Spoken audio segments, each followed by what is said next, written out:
afternoon, everyone. The purpose of my speech this afternoon is to inform my speech class how to cook an African dish called eforiro. Nigeria is a country that has three major tribes. We have the Yorubas, we have the Hausas, and we have the Igbos. Coming from a Yoruba land, one of our major dishes is eforiro. I chose to cook eforiro this afternoon because it is one of my favorite dishes.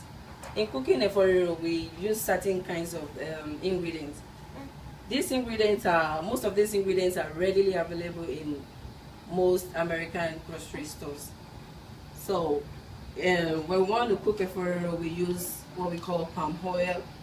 I know this is not available in the American store, it is only available in the African store, but we can use a substitute to it.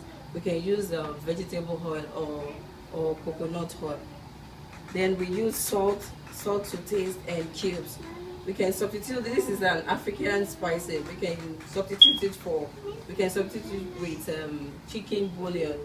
It is readily available in Walmart and Kroger's and the rest. Then we use spinach. It depends on the quantity of eforiro we want to cook, but normally I use 3 spinach.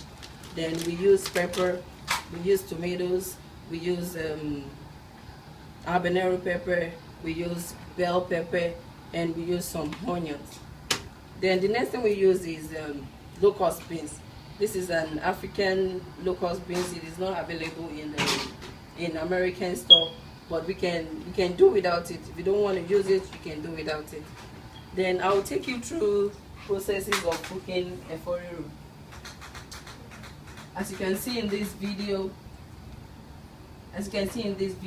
we put the pot on the stove and we'll allow it to dry off, the water in the pot to dry off.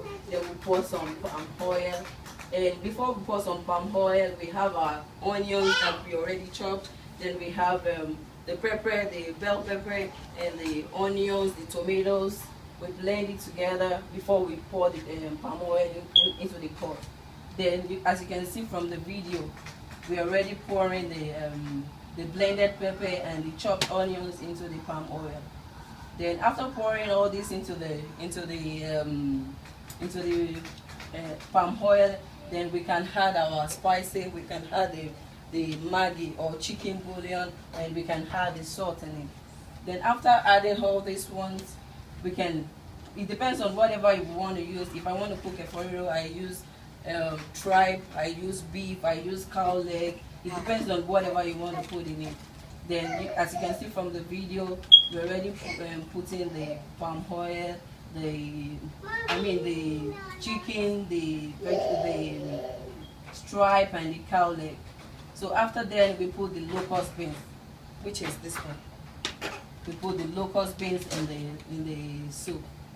Then we mix it together and we cover it up. We allow it to, with the water and the pepper to dry off for like 5 minutes. Then after 5 minutes, we open it up. Then the next thing, which is the last thing to do, is to pour the vegetable. As you can see, she already poured the vegetable in the mixed pepper and the meat. So after pouring the vegetable, we just wait for like 5 or 10 minutes so that the vegetable will mix very well and will be cooked together with the soup.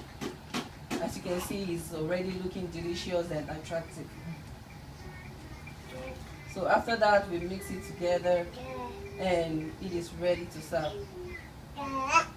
Eforiro is very rich in some nutritional values. It has fiber from the spinach and iron from the spinach also. Then it has vitamins from the pepper, and it has iron also from the locust beans. I believe I've been able to inform my speech class how to cook eforiro Nigerian dishes. Thank you all for coming.